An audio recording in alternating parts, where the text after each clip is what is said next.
Welcome. Selamat datang di channel YouTube kami, Juret Production.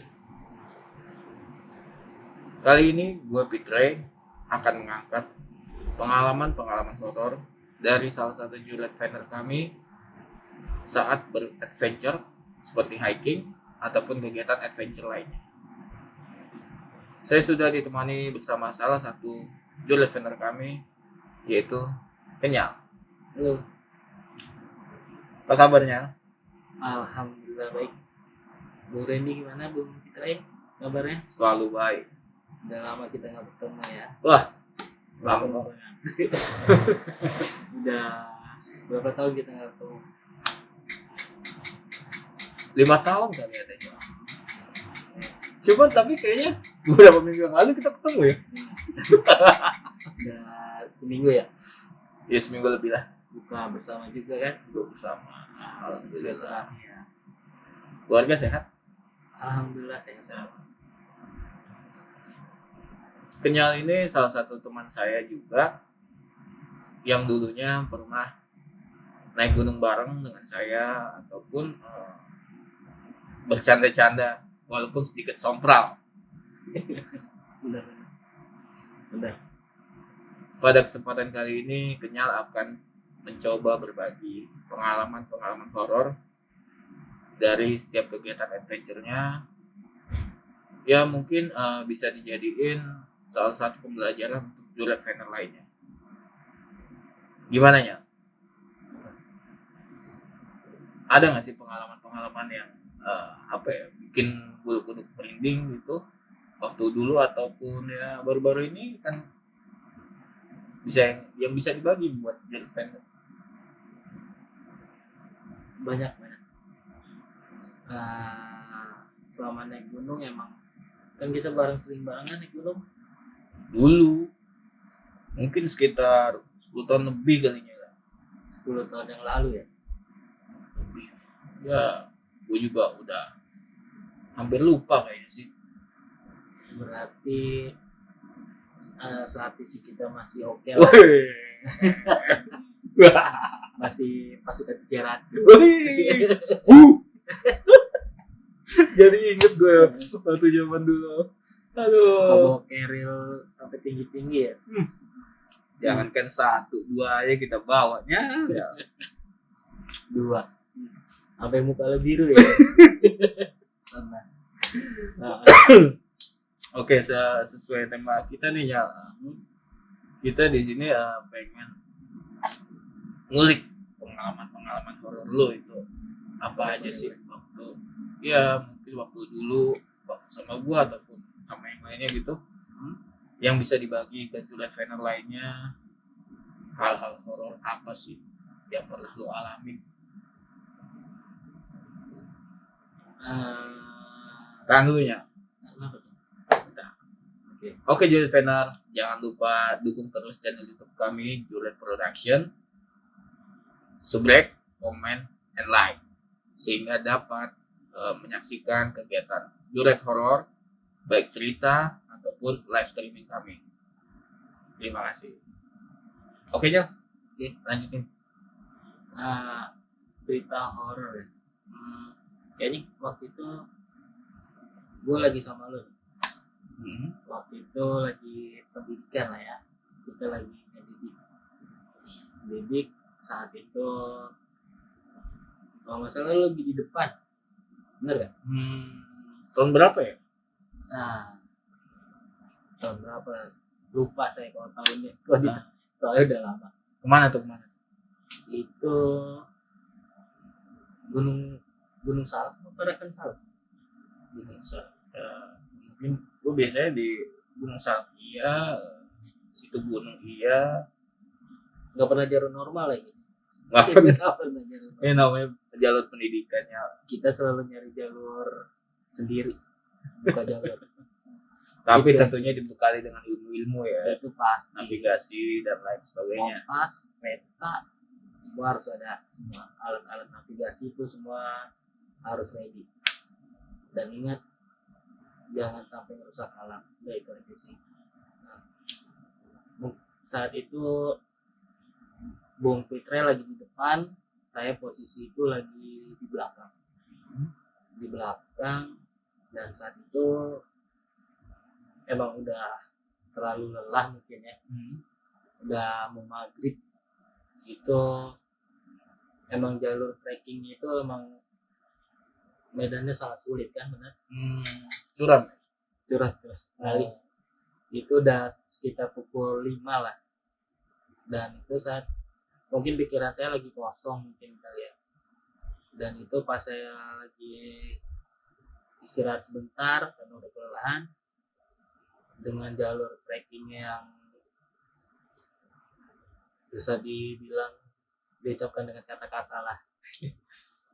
Saya nengok kiri, ternyata di kiri itu ada dia manggil saya, cuman dia itu nggak berbicara, hanya manggil saya seperti itu. Akhirnya saya ikut masuk ke jalur yang dilalui dia, tapi pas saya saat lagi melihat lagi ke jalan ke depan, tapi Bung Fitra itu udah nggak ada. Berarti hanya dengan menggunakan isyarat ya? Iya, tanpa bicara. Saat saya udah ini teman saya kemana? Dan di saat saya jalan itu suara-suara kayak ada suara burung, monyet, terus suara-suara alam itu di kuping saya tuh kedengar kenceng lah. Kepala itu pusing kayak orang mau mabuk. Pusing itu benar-benar pusing, kepala, mata burem, mungkin mau dibawa kemana kali saya. Jadi mungkin Kenyal ini mau diajak kalinya. Jadi ya waktu itu mungkin saya nggak begitu ngelihat Kenyal yang posisinya paling belakang waktu itu masalah. Jadi saya kurang paham Kenyal itu ada di mana. Jadi terus saat itu yang terjadi gimana? Yang terjadi itu saya coba untuk berdiam sejenak, terus ingat sama kita Allah. Saya coba baca kursi, baca apa yang saya bisa untuk merem, lalu entah tahu kenapa di pundak saya itu ada yang sadar. Sadar, baru terdengar suara anak-anak tuh manggil nyariin saya. Tapi keadaan itu jalanan bukan jalanan. Gue tuh melihat ke depan itu jalanan itu udah ribut, udah benar-benar nggak ada jalan, ketutup apa. Dari situ gue dengar suara lu manggil nama gue. Dan itu gue ngikutin apa ya, gue tarik golok, gue bikin jalan sendiri, gue nyari indera pendengaran gue tuh supaya mendengar anak-anak manggil. Saat itu ya udah gue ikutin suara anak-anak panggil, gue ikutin. Habis itu baru gue ketemu. Berarti lu pisah ya? Gitu ya, sempat pisah ya? Bisa. Ya gue inget sempat gue nyari lo setengah jam kalau nggak salah waktu itu. Perasaan paling baru 10 detik paling, 10 detik sampai 20 detik lah. Karena apa ya, saat udah suara seperti itu, kepala pusing, kayak merem, ya paling 20 detik lah. Mungkin perbedaan waktu di sini dunia nyata sama gaib apa berbeda atau gimana? Pasti berbeda kali ya. Mungkin Bu Randy sendiri yang ngalamin di dunia nyata, saya di dunia ya apalah, saya kurang tahu. Saya ngerasain cuma beberapa detik, mungkin di dunia nyata udah berapa menit, setengah jam. Termasuk lama juga. Lama. berarti ada perbedaan waktu ya antara dunia nyata sama dunia goib. Gitu pengalamannya. Habis itu kita ketemu, saya sempat berantem sama dia Kenapa tuh? kan gara-gara lu yang manggil gua.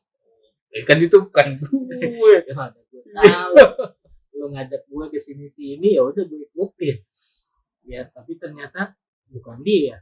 Tapi semua apa yang dipakai itu sama, benar-benar sama, nggak ada, pokoknya sama. Berarti Yes. menyerupai kali ya. Iya. Iya. Tapi itu tanpa ngomong ya, hanya manggil-manggil aja sih. Oh, iya. Itu aja. Oh, berarti Jules Venner kalau kita main adventure itu kalau capek itu istirahat, jangan bengong, apalagi nggak fokus. Yang paling penting jangan pisah di rombongan. Mungkin di situ celah buat goib untuk ya Mungkin karena saya lelah ya, capek. itu dia. Yang penting itu tetap berdoa dan langsung ketemu sama kita ya. Alhamdulillah. Mantap. Berarti pengalamannya itu bisa dibilang hampir dibuat sesat ya. Iya. Hampir dibuat sesat dengan cara menyerupai gue. Iya, Ya. Aduh. karena padahal lu paling depan ya. Iya. Tapi kenapa tau di belakang? Iya. Mungkin karena pikiran lagi kosong, Hmm. karena udah ditimpa hujan, dingin, jalurnya ekstrim, makanya jadi pikiran udah kosong. Itu kita yang ngedidik atau kita yang terdidik di situ? Sama kayaknya. Sama. Kita ngedidik, kita dididik sama goib. Ya intinya sih apa ya, jangan bengong lah. Iya. Betul. Jangan bengong. Kalau mungkin kalau emang ada yang ngajak seperti saya tadi, lebih baik yang diikutin lah. Itu buat pengalaman aja sih, jangan ikutin. Kalau emang ketemu yang kayak gitu jangan ikutin. Itu aja sih. Oke. Ada lagi nggak pengalaman horor yang bisa dibagi lagi gitu buat Jules Venner? Ada. Kayaknya banyak nih kecil pengalamannya. Kan saya bilang, saya setiap naik gunung pasti ada. Waktu itu saya sedang naik gunung, salah satu gunung di Jawa Barat juga sih. Dan itu kita nyampe jam 12 malam. Jam 12 malam, dan itu posisi saya juga lagi di belakang lagi. Ini ada guanya nggak nih? Nggak ada. Oh nggak ada. Berapa orang? Berapa orang ya? Lupa ada berapa orang ya. Mungkin 8 sampai 7 orang. Dan itu sebelum naik itu teman saya itu bakar rokok kenyang. Jangan ditiru. Jangan ditiru. Dan itu dia ngerasa itu pas baru awal mau naik ya. Dia sedang naik, kayak seperti bawaannya itu kayak tas sterilnya itu kayak bawa batu kayak 100 kilo. Oh berat. Dan itu dengkulnya itu gemetar semua. Jadi satu langkah udah kayak bawa beban ratusan kilo katanya. Dia nanya sama saya, "Nyal, gue gak kuat nih, gantian dong kerilnya." Pas gue mau nengok ke belakang, ternyata di pundak itu gue ngeliat apa ya, seperti perempuan. Perempuan muka pucat lagi ngegemblok. Tadi yang pertama lu ngeliat yang menyerupai gua, tapi kalau untuk kali ini berarti jelas banget itu Bentuknya jelas. Bentuknya jelas, dan dia juga kayak bilang nggak tahu kenapa mulut saya langsung mengikat, "Lu belum mandi ya?" belum mandi loh habis ini ya itu ya. Iya, jadi kalau emang mau naik gunung, nah, yang mau naik gunung itu haruslah yang namanya bersih lah, badan kita tuh harus bersih. Kalau buat perempuan kalau yang lagi mens itu lebih baik jangan dulu deh. Karena apa ya, contohnya teman saya itu, dan itu kita diikutin sampai setengah jam. Itu saya berdua ganti-ganti keril. Saya 5 langkah, saya juga kerasa sih, gak kuat. Gak berapa lama dia udah hilang, kabur, datanglah tuh teman saya yang nungguin di depan, kata saya berdua itu lama. Datang, nggak berapa lama itu terdengar suara kuda. Kuda lagi ketangkap, tapi suaranya itu kurang jelas. Karena kata teman saya, bercanda lu. Oh, langsung saya teriak kan, woi, temen gue pengen dengar tuh ketawa lu, katanya kurang jelas. Komunikasi. Iya. iseng. Oh, Karena apa nih? Temen gue pengen dengar. Ya udah. Beberapa lama suaranya itu jelas. Terus kata temen gue, bohongan tuh. Woi, lebih kenceng lagi. Temen gue katanya bilang bohongan. Habis itu benar-benar jelas. Tahu itu kenceng. Sampai temen gue tuh lari sendirian. Ya udah dia lari sendirian. Kita jalan tetap dengan keadaan keril tuh udah ibaratnya udah standar lagi lah. Udah enteng lagi. Akhirnya pas saya jalan, teman saya berhenti. Dia tanya kenapa? Naik gunung sama lu katanya gak beres. Suka aneh-aneh. Ya mau gimana ya? Lebih ekstrim sih. Lebih suka. Berarti lu tuh apa ya, punya kemampuan buat melihat satu, yang kedua berkomunikasi juga bisa. Tapi itu gimana itu? Nggak tahu. Saya juga nggak belajar, nggak ataupun apa enggak. Karena dari umur 4 tahun atau 5 tahun saya udah melihat itu.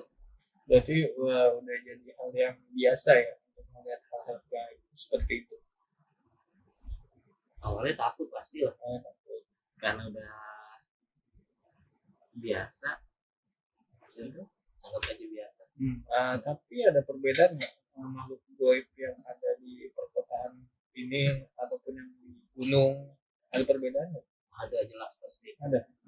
Bisa dikasih tahu contohnya seperti apa? Kalau yang di gunung itu rata-rata ekstrim sih. Ekstrim kalau yang di gunung.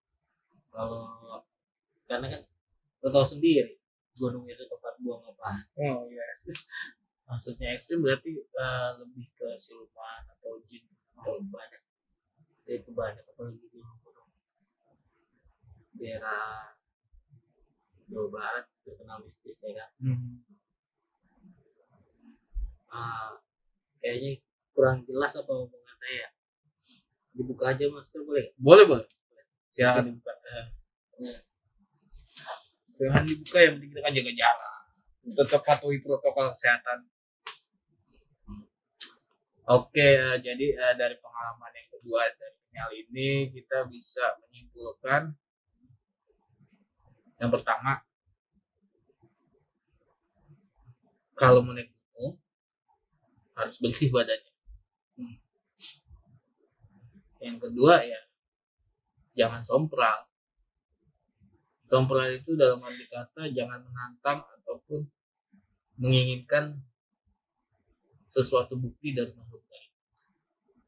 Kalau yang nggak biasa jangan dilakuin. Balik lagi ke mereka sih, masing-masing. Kalau pengen melihat ataupun pengen merasakan ya silakan. Tanggung sendiri ya. Tanggung sendiri. Kita nggak takut. Itu kan ada kisah saya aja sama teman-teman yang lain dalam apa itu seperti itu. Hampir setiap naik gunung emang pasti. Dan ada satu lagi, Apa tuh? saya pengen nyembuhin teman saya itu satu orang. Mungkin entah jadi agak apa ya, agak maaf ya, agak gila ataupun seperti apa, suka ngomong sendiri sih dia. Itu kan nama lu dia naiknya, gue dapat cerita dari lu juga gara-gara ini kenapa.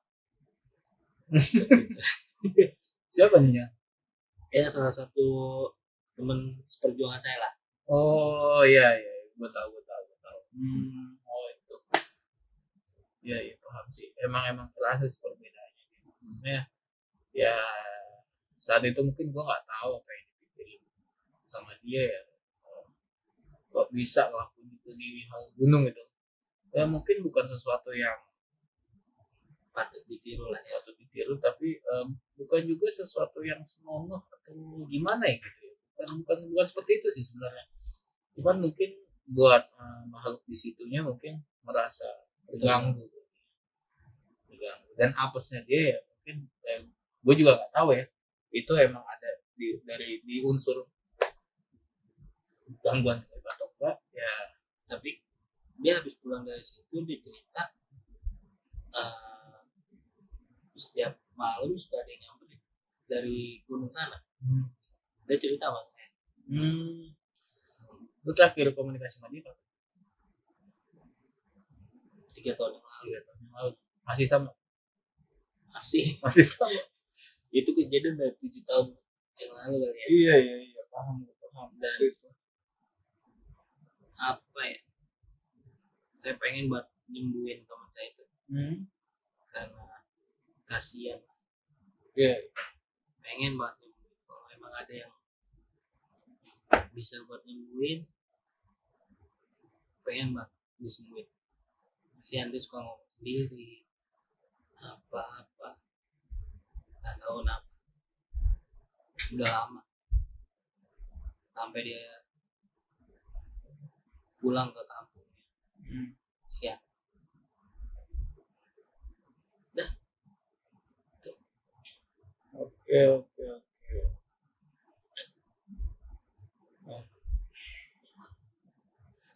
Jadi teman-teman, salah satunya rekannya Kenyal ini mengalami ya bisa dibilang gangguan goib kayaknya. Iya, gangguan goib karena ulahnya sendiri mungkin. Iya, karena ulahnya sendiri. Yang biasanya dia tuh tiap naik gunung pasti sama saya. Sampai dia kemarin waktu sebelum ini dia ngajak saya karena saya nggak bisa karena ada urusan.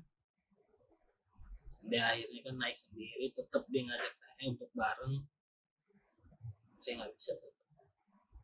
Oh iya, gue ingat waktu itu ke Jawa Tengah tuh ya. Iya, waktu itu gue bertiga dan di saat penuh turun gunung atau pendakian kalau nggak salah gue lupa, itu dia izin untuk bongkar besar dan dia itu kalau nggak salah itu bongkar besarnya di dalam plastik. Di dalam plastik dan digantung di pohon. Mungkin karena apa ya, dia takut membuat pendaki injek ataupun dia nggak mau kali buat menggali bongkar besar di gunung. Ya, gue juga nggak tahu. Ya, wallahu alam. Jadi yang dia lakuin waktu itu ya seperti itu, dan pulang dari situ ya ada beberapa sikap dan sifat yang berbeda dari dia yang dialami sampai saat ini mungkin. Ya gua ataupun Kenyal mungkin semoga rekan kita udah usaha untuk nyari si kantong plastik itu. Udah waktu itu kita balik lagi. Iya, kita waktu itu balik lagi. Udah usaha buat nyari sedetail mungkin. Kita kan ngeliat pohon-pohonan ya, jadi tugas kita itu untuk nyari plastik itu. Ya sama dia juga sih sebenarnya. Saya tanya, cuman karena apa ya, keadaan dia seperti itu susah juga ditanya ya. Jadi kita yang buat nyari, saya udah telusurin dari bawah sampai ke puncak itu pakai topi plastiknya. Ya kita nggak tahu itu diumpetin atau gimana. Yang penting nih ya, kita maupun ya baik di kota apalagi di gunung itu tetap harus jaga etika. Kita nggak tahu makhluk apa aja yang ada di sana yang tidak terlihat. Jadi permisi jika ingin melakukan sesuatu, iya, setidaknya assalamualaikum kalau kita orang Islam, ya untuk bilang izin lah, permisi, karena kita ini kan hidup berdampingan ya. Mungkin di samping ada sekarang ini, di samping gua mungkin ada gitu kan, kita nggak tahu, gua nggak tahu sih khususnya karena gua nggak punya sukses itu. Oke, apalagi nih ya? Kalau diceritain satu persatu banyak ya. Mungkin gua lebih spesifikin kali ya. Waktu yang ini, ingat nggak lo waktu kita live bareng di IG tuh, yang kita jalan di waktu di gedung di daerah Bangka ya. Nah itu awal pertama kali kita ketemu. Ya itu gue ingat gitu. Ya, mungkin bisa ceritain nggak sih ke Jalan waktu itu kan, kalau nggak salah kita juga belum cerita banyak kan apa yang lu rasain di situ, apa aja sih yang lu lihat, terus kondisi guide di sana itu seperti apa gitu. Oke nya, thank you banget nih udah hadir di obrolan santai mistis. Boleh dong kapan-kapan join lagi. Insya Allah. Oke. Oh iya, udah dapat ini belum nih? Dessert? Oh udah dong. Lupa gue malah. Liatin no. Udah. Wih, ternyata udah dipakai. Udah dipakai. Terima kasih udah ngasih bajunya ya. Sama-sama. Souvenir. Thank you. Buat Juliet Venner yang ingin mendapatkan merchandise dari Juliet Production, bisa komen di bawah. Khususnya untuk segmen horor ini, kita membuka buat Juliet Venner yang ingin memberikan tantangan ataupun tempat-tempat yang bisa direkomendasikan untuk kita coba. Mau di ini lagi apa nih? Habis Lebaran mungkin ya. Oh iya. Iya. Yang penting komen tempat yang bakal kita coba nantinya. Thank you. Fitro Evan Kitos.